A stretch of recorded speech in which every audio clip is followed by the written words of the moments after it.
The pecking order of the S-Class heroes is often debated upon in the One Punch Man community, and has resulted in many topics being created, such as Bang vs Darkshine, Metal Bat vs Flashy Flash, Flashy Flash vs Silver Fang, and today's topic, Puri Puri Prisoner vs Tank Top Master. These two heroes are often brought up when asked who is the weakest S-Class member, each for different reasons. I initially felt that this matchup was incredibly one-sided when taking into account some statements made in the Monster Association arc, but the more I looked into it, the more I realized this matchup may actually be close after all. So let's get into it and find out who is truly the weakest S-Class member. Puri Puri Prisoner in his introduction didn't really have a lot to offer besides scrapping with Dehydrated Sea King a bit, but even then he quickly got stomped once Sea King got serious. However, things became different once a certain group of alien pirates invaded Earth. Melzagard, one of their top fighters, instantly made an impact when he one-shotted the Sky King, who is stated to be evenly matched with Hydrated Deep Sea King by 1.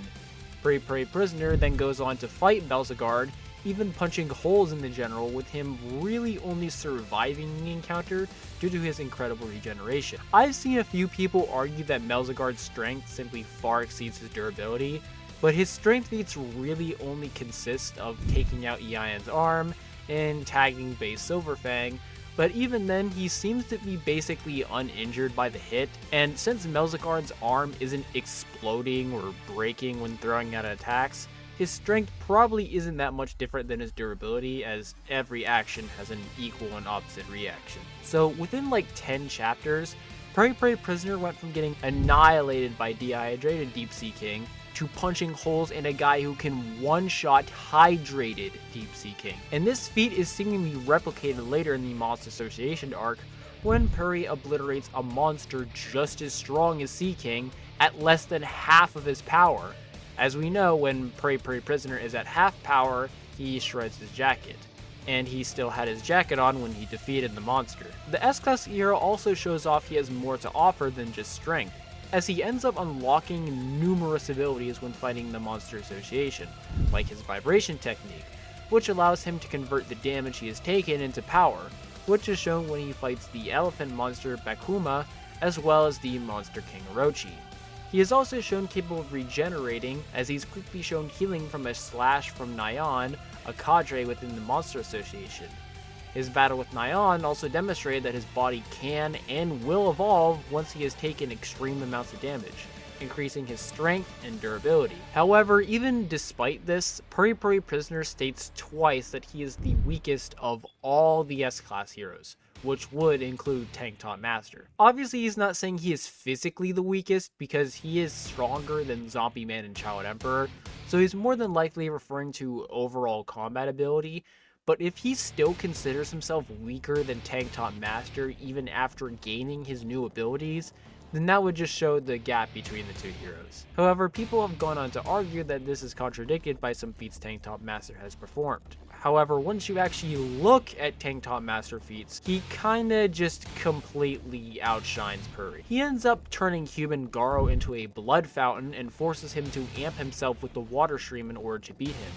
And he is later compared to Genos when he fought Elder Centipede, with this Genos being much stronger than he was after the events of Season 1, where he had a rematch with a simulated version of Hydrated Deep Sea King, and Genos won easily. And after finally recovering from his fight with Garo and a rise at City Z to fight the cadres, he is shown both holding back and taking bites from gums with little to no damage. Honestly, even ignoring Puri blatantly calling himself the weakest of the S-Class, Tank Top Master genuinely making a cadre struggle should already solidify his placement above Puri, considering how casually cadres like Nyan were able to heavily wound him. I see a lot of people try to bring up his fight with Garo to say that he fought a Garo stronger than the one Tank Top Master fought, but not only is Garo blatantly stated to be nerfed while asleep, but he also injured Puri so badly that he couldn't even stand after just one combo attack. So using this as a feat is a little bit disingenuous. Now, despite what I have been suggesting for the entire video, it isn't impossible for Puri to win.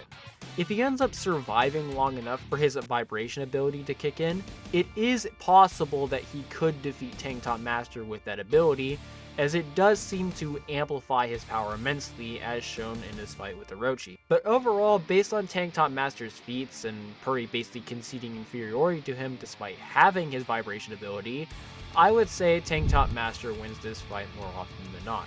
But I am interested to hear what you guys think of this matchup, as it is a little bit more interesting than I first thought. Also, if you guys liked the video, maybe go and hit that little red subscribe button down there.